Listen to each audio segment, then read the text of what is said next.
নিজে পুত্রবধূকে জিজ্ঞাসা করতে পারে না, স্ত্রীর মাধ্যমে জিজ্ঞাসা করতেছে যে তোমার পুত্রবধূকে জিজ্ঞাসা করো সে কোত্থেকে সুগ্রাণ ব্যবহার করে, সে রাস্তা দিয়ে বাহির হয়, পুরা পাহাড় কেন মক্কা কেন চতুর্দিকে সুগ্রাণে মোহিত হইতে থাকে। সবাই আমাকে বিরক্ত করতেছে, তো বলতেছে শোনো আমিও তোমাকে বলবো বলে ভাবছিলাম। আমেনা যখনই গোসলখানার থেকে বাহির হয় আর আমি ঢুকি, মনে হয় যেন গোসলখানা কেউ সুগ্রাণ দিয়ে প্যাক করে রাখছে।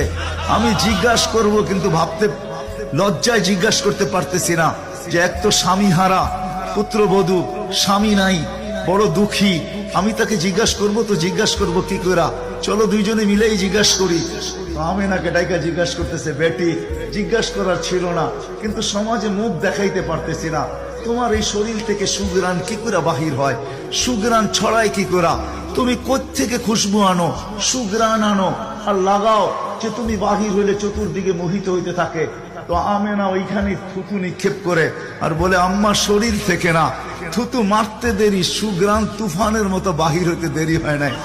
বলছে আম্মা সুগ্রাণ শরীরে না, শুধু আম্মা এই থুতুতে পর্যন্ত সুগ্রাণ, আম্মা এই সুগ্রাণ আমার না, প্যাকেটটা সুগ্রাণ, প্যাকেটটা।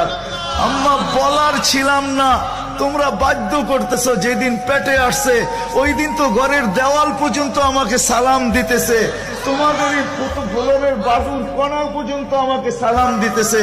আম্মা আমি বাহির হইতে দেরি, মেঘ উড়া এসে আমাকে ছায়া করতে দেরি করে না, আমি উত্তপ্ত বালুতে পা দিতে দেরি, মা ঠান্ডা হইতে দেরি করে হয় না, মা আমি উত্তপ্ত পাথরে পা দিতে দেরি, মা ঠান্ডা হইতে দেরি হয় না। আমি বাহিরে বসে থাকি, আকাশের তারাগুলা এসাকে আমার সালাম দেয়। মা যেদিন পেটে আসছে ওই দিন 12 জন রসুল এসে আমাকে সালাম দিছে। ওই রাত্রে আইসা মা আমাকে মারিয়াম, মা আমাকে আসিয়া, মা আমাকে উখতা মুসা কুলসুম, 3 জন এসে আমাকে মালা পড়ায় গেছে যে দুজাহানের বাদশা তোর পেটে চলে আসছে।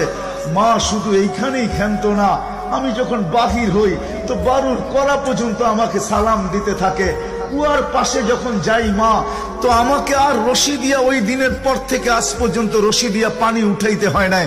আমি কুয়ার পাশে যাইতে দেরি, কুয়ার পানিগুলা উছলায় উপরে আসতে দেরি করে না, কলকল শব্দ করতে থাকে, পানিগুলা যেন বলতে থাকে আমেনা তুই কেন চলে আসছিস, দুজাহানের বাদশা তোর পেটে, তুই হুকুম দিলেই তো আমরা বাড়িতে যেয়ে ভোড়া দিয়ে আসতাম।